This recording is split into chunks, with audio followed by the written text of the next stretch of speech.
Thanks for joining us today. I'm Gabe Gershon. We're back with Pursuit, and today we're going to take a look at the two Black Ovis tripods that they offered. Here we've got the Black Ovis Alpine Pro and the Black Ovis Treeline. These are both awesome ultralight tripods. They're super compact. They're great for those trips where you really need to keep the weight down.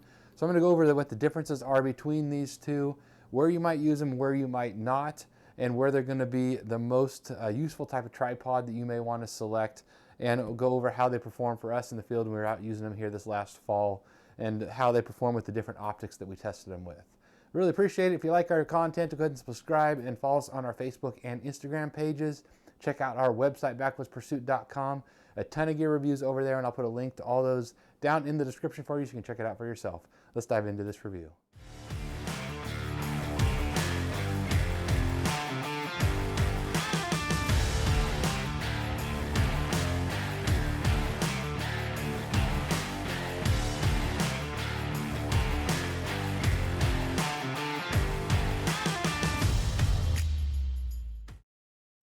All right, to get started, some of the differences in the specs here between these two tripods if you're trying to decide which one is best for you. The Alpine Pro here comes in at 32.8 ounces, and that's with the head and the plate here that comes with it. Both of these are set up as they come from Black Ovis. The Treeline here, it comes in at 30.7 ounces with the head and the plate that comes with it. So the Treeline comes in just a couple of ounces lighter.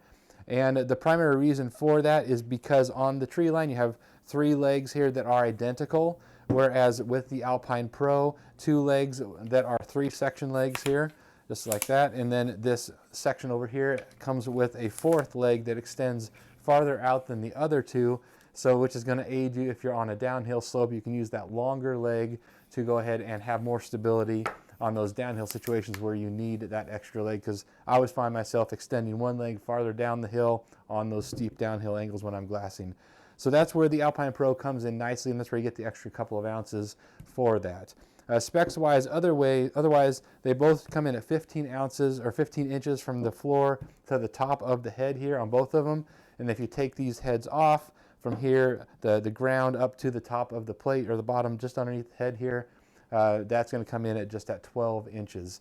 So super, super compact, fits nicely in just about any pack, no matter what you're using for a pack, so they fit really well that way, and are just an excellent ultralight style tripod where weight is really something that counts for you. Now, a couple other differences is the head that comes with these. The head on the Treeline here, the one that's slightly lighter, the head itself is a little bit lighter than the one that comes on the Alpine Pro. So this one comes in at 9.9 ounces with the plate again, and the head that comes with the Alpine Pro comes in 11.1. So just a little bit heavier on that. So overall, between the extra leg that you get with the Alpine Pro and the little bit heavier duty head, the Alpine Pro, that's where you get those 2 extra ounces on that versus the Treeline. Otherwise, they're nearly identical. The way that the legs function here, the locking mechanisms there, they're both identical that way. The center column height is the same on both of these as well, same identically that way. And so the real differences between the two is in the heads, and then that locking 3rd leg that allows you to use for a downhill situation a little bit better. Now, a couple of differences between the two heads. As we just noted, the head here on the Alpine Pro is a couple of ounces heavier than the Treeline. It's a little bit bulkier, a little bit more well-built, I would say, so it's going to handle this heavier optic a little bit better than the Treeline, although the one on the Treeline here was, like mentioned earlier, fairly impressive for what it is. This is the type of head here where it's got a twist style where you're going to loosen the tension with that, and then you're going to make your changes and then tighten that down, and that's only for the tilt, and the pan is going to adjust right here, and so that's going to be 2 different adjustments there. The pan and the tilt don't adjust with the handle. The handle just adjusts the tilt, like I mentioned, and that's the pan. Whereas over here on the Treeline, this is just a handle. It doesn't do anything. So you have a knob right here, which is going to be your adjustment for your pan, and then the other handle right over here is going to be your tilt. So they're similar in that they both have a separate knob or option for the tilt and a separate one for the pan, which is kind of nice. Otherwise, they're not similar in that you've got the twist handle style in the Alpine Pro versus just the knob style here on the Treeline. Now obviously both of the heads that come with these tripods are pan heads here, so if you prefer a ball head, they're usually fairly inexpensive and fairly lightweight. So I had this Slick 180 DS lying around. You could throw that on there and use that if you prefer a ball head, want to save a little bit of weight. My preferred combination though was this Nighthawk pan head. This is one of my favorite, or my favorite ultralight pan head. It just does an awesome job. It handles optics really well. Even I've had some larger optics on this and it does awesome. 6 ounces roughly, whereas you've got 11.1 ounces for this head and 9.9 ounces on the Treeline head here. So you're going to save 4 or 6 ounces off of the already crazy lightweight of these tripods if you go with that. It's quite a bit more expensive, of course, but that is a great combination. So it's going to put you on a couple tripods here that are right at 2 pounds and a couple ounces under 2 pounds for the Treeline. You're going to be, pushing that 1.5 pound, 1.75 pound range for both of these for a tripod that's really quite usable for glassing. So great combination. It's awesome that way. Just a fantastic ultralight option. So how did these things perform for us in the field? Now, the way that I use these, I use them with this, the Kowa TSN 553. It works awesome for that. It's plenty, you got plenty of tripod here, plenty of stability to be able to put this guy on here and really use it as a great optic that way.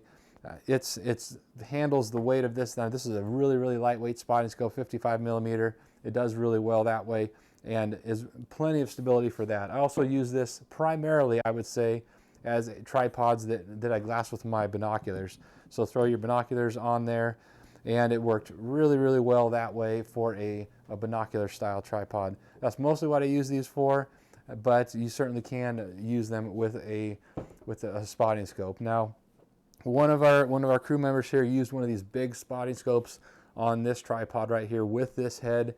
It's a heavy option and it did okay. It's not something that's ideal for a big heavy spotting scope, but it worked. It did better than we thought it would. It's not going to give you, the head is not really designed for something this heavy. This is the new Athlon Cronus G2 20 to 60 by 86. It's a heavy spotting scope, 73 ounces. So certainly not something that you're typically going to combine with this style of a tripod, with this ultralight backpacking style, and this is more of a truck spotter type of a spotting scope where you're not going to be carrying this too far into the backcountry. But the reality is it did pretty darn well in giving you usability with this big of an optic. It's not as stable as, of course, something that is going to be more designed for something of that weight, but it worked. So that was really impressive how this guy, these tripods worked with even heavy spotting scopes. So really allowed for a wide range of uses in a really, really small compact option. All right, now some of the pros and cons of these Black Ovis tripods and some of the situations where I would and wouldn't use them. Obviously, some of the pros here is the weight on both of these. You've got a 2 pound or sub 2 pound tripod on both of them as they come. Now, if you go ahead and throw on that Nighthawk pan head here, that's 6 ounces, you're going to be well under 2 pounds for both of them, which is awesome for something like this. They're obviously just sitting tripods. You're not going to get a whole lot of height out of them. So that is a limitation of these tripods. Now, when I was using them, like I mentioned, I primarily use them to glass from with binoculars, and they're more than stable for that. If you do want to throw a larger optic on, you can, and they do support that well enough to confirm size of a bull or a buck or something of that nature to see if you want to go after an animal. It's going to be a little bit not quite stable enough if you want to do a lot of glassing with a large tripod or a large optic here. So you may want to size up, get something with more ability to handle that extra weight that you're going to have with a big 85 or 86 style spotter. So not really the best for that, but it can work. So that's an awesome feature of these, that they have the ability to handle a larger optic if you need to on a limited capacity. Their size is also awesome at 15 inches from end to end when they're all folded up, so they fit in your pack really, really nicely.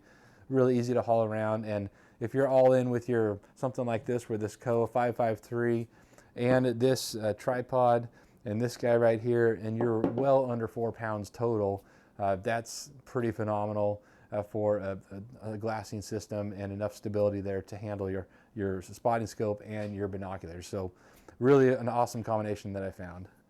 Another pro we found while using those out in the field, outside of being surprised at how well they handled a larger optic, was just how well they did over the course of a season of use. They really didn't show any signs of wear or issues. The legs didn't loosen up at all. They stayed nice and tight. I've had other tripods do that over the course of a season where you got to go in and tighten these down. Not to say that they won't eventually, but they didn't. So that's always a nice sign there.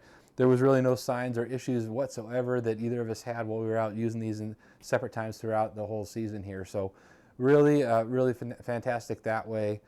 A few things that are limitations here that you want to be aware of with these tripods. Because they are as small as they are, I mean, that's the extended length right there of their legs. That's about all there is. And this one here has the third leg, so let's do a little bit on that just to show you here. So you don't have a whole lot of length here on these guys. If I can get this on the table. Your length is fairly limited. And so if you have a type of situation where you're needing to get that extra height, and what I found I typically need to do is to take these legs and spread them around me if I'm going to be glassing like this on a hillside or something like that. If you have to do that, if you're using a spotting scope, especially an angled spotting scope, it works just fine. But if you're doing that with binoculars, there's a little bit more of a challenge because you sometimes wouldn't have quite enough length there to spread those legs around your body and then have that binocular come up quite high enough. So it took a little bit more of maneuvering to make that work. Usually was able to make it work just fine, but for really, really long glassing sessions, it wasn't quite as comfortable overall. But that's kind of what you know that you're getting into with a super ultralight and ultra compact tripod like this. So you're sacrificing that convenience of more functionality, more use over a wide variety of terrains for something so lightweight as these. But really, as far as functional purpose, they did everything we needed them to do. Maybe it's not quite as comfortable as some of the other ones out there, but you pay that extra weight penalty for that. So those are the Black Ovis tripods and our experience with them over this last hunting season. Really impressed with them overall. They do what they were designed to do very well. They have their limitations, certainly with the height limitations that they offer, but really they handled that weight far better than we expected, and they were fantastic for glassing off of. I will put links to these down in the description for you. Check them out for yourself. I'll also put a link to this Nighthawk pen head down there for you. Definitely check that out if you're looking to save some extra weight and really go bare bones on your weight for a tripod setup that is really functional and does everything that you need it to do if you're in an ultralight style situation. So drop any further questions or comments for us down in the comments section. Love to help you out, and we'll do our best to answer them all. Thanks for watching. We'll see you next time.